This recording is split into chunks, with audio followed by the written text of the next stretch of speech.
E eu que tava sozinha em casa e resolvi fazer uma muqueca pro meu almoço. Eu tinha comprado um peixe super na promoção, que não tem nome, mas é tipo cação, e ficou uma delícia. Eu só temperei com sal, pimenta, alho e vinagre.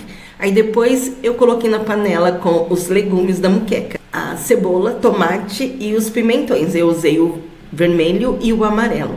Aí eu só fui fazendo as camadas, camada dos legumes, do peixe, dos legumes, e no final eu coloquei o azeite de dendê, um pouquinho de sal nos legumes por cima e leite de coco. Aí é só tampar a panela e deixar cozinhar, gente.